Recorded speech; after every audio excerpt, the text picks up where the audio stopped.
18 বছর বয়সী এক তরুণ মেহেদী হাসান আকাশ। সাধারণত এই বয়সে ছেলেরা বন্ধুদের সঙ্গে আড্ডা ও ঘোরাঘুরি করে থাকে, তবে আকাশের কথা ভিন্ন। জীবন জীবিকার তাগিদে পড়াশোনার পাশাপাশি কঠোর পরিশ্রম করে যাচ্ছেন, নিজেই হয়ে উঠেছেন উদ্যোক্তা। সকালে কলেজ আর বিকেলে বসেন খাবারের দোকান নিয়ে, বিক্রি করেন সামুদ্রিক মাছ সহ বিভিন্ন মজাদার খাবার। এখান থেকে গড়ে মাসে তার বিক্রি হয় 2.5 লাখ টাকার। এই বয়সে তিনি বেশ সাড়া ফেলে দিয়েছেন। তার মাসে 60 থেকে 70 হাজার টাকার মতো লাভ থাকছে। নিজেই যে স্বাবলম্বী হয়েছেন তা কিন্তু নয়, আরো অনেকের কর্মসংস্থানের ব্যবস্থা করেছেন। আমাদের এখানে কাবাব আইটেম, রেশমি কাবাব, বটি কাবাব, হারিয়ালি টিক্কা, তারপর chicken barbecue, chicken tandoori, chicken masala কাবাব, তারপরে হাঁসের মাংস, সি ফুড, মোমো এসব পাওয়া যায়। আমাদের সি ফুড হচ্ছে কোরাল, টুনা, রূপচাঁদা, কাঁকড়া, অক্টোপাস, লইট্টা, লাক্ষা এসব আইটেম আমরা বিক্রি করি। মাদারীপুরে কিছুটা হলো কুয়াকাটার স্বাদ পাওয়া যাচ্ছে এখানে। কোরাল মাছ, কাঁকড়া, তারপর অক্টোপাস, এর মধ্যে আজকে কাঁকড়াটা টেস্ট নিলাম, সেটা খুবই সুস্বাদু ছিল।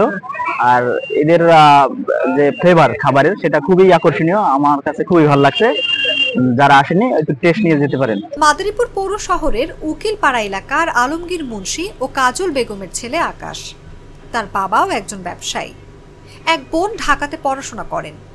মাদারীপুর সরকারি কলেজের একাদশ শ্রেণীর ছাত্র আকাশ নিজে কিছু করবেন এবং মাদকের নেশা থেকে মুক্ত থাকার চিন্তা থেকেই মাদারীপুর শহরের শকুনি লেকপাড়ের ফুটপাতে শুরু করেন কাবাব ক্যাব নামে একটি ভ্রাম্যমাণ খাবারের দোকান। প্রথমে কাবাব, লুচি বিক্রি শুরু করেন, এরপর হাঁসের মাংস ও পরোটা। দিন দিন বেচা কেনা বাড়তে থাকে। খোলা জায়গা, সুন্দর পরিবেশ ও খাবারের মান ভালো হওয়ায় অল্প দিনেই হাঁসের মাংসের চাহিদা বেড়ে যায়। এতে করে আকাশের ব্যবসার প্রতি ঝোঁক বেড়ে যায়। নতুন পথ বাড়ানোর চিন্তা করেন। পরে কুয়াকাটা থেকে কোরাল, রূপচাঁদা, টোনা, চিংড়ি, লইট্টা, কাঁকড়া, লাক্ষা, তেলাপিয়া সহ নানা সামুদ্রিক মাছ এনে তা ভেজে বিক্রি শুরু করেন। কয়েকদিনের মধ্যেই বেশ সাড়া পড়ে যায়। লেকপাড়ে বসে সমুদ্রের মাছ ভাজা গরম গরম খেতে খুব পছন্দের খাদ্যপ্রেমীদের। এই প্রথম মাদারীপুরের লেকপাড়ে কাবাব ক্যাবি নামে একটা নতুন দোকান দিয়েছে। সামুদ্রিক মাছ এখানে পাওয়া যায়, যেমন কাঁকড়া পাওয়া যায়, রূপচাঁদা মাছ পাওয়া যায়, অক্টোপাস পাওয়া যায়, এছাড়াও আরো বিভিন্ন ধরনের সামুদ্রিক মাছ পাওয়া যায়, টোনা মাছ পাওয়া যায়। আজকে আমি টোনা মাছের স্বাদটা নিলাম।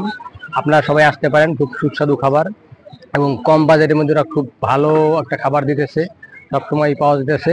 আমি মাদারীপুর সরকারি কলেজের প্রথম বর্ষের ছাত্র। আমার বয়সী ছেলেপেলেরা রাস্তা দিয়ে ঘুরে এবং এগুলো আমার পছন্দ না। আমার পছন্দ আমি কিছু করব, আমি নিজেও কিছু করব এবং আমি 2-4 জন মানুষের কর্মসংস্থান করে দিব। সেই উদ্যোগ থেকে আমি আমার এই কাবাব ক্যাবি রেস্টুরেন্টটি করা। আমার এখানে 5 জন লোক রয়েছে, তারা আমার এখানে সকাল বিকাল কাজ করছে এবং সবাই আলহামদুলিল্লাহ ভালো আছে। আমি অনেক ভালো আছি, আমার সেল আলহামদুলিল্লাহ অনেক ভালো, আমি খুব সাড়া পাচ্ছি। আমাদের এখানে প্রতিনিয়ত মানুষ খাবারের জন্য আইসা সিরিয়াল, এমন সময়ও আছে সিরিয়ালে দাঁড়াই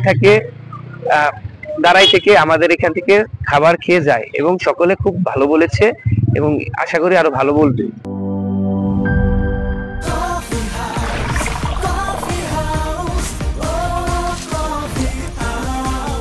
কফি হাউস, প্রতি চুমুকে আড্ডা জমে।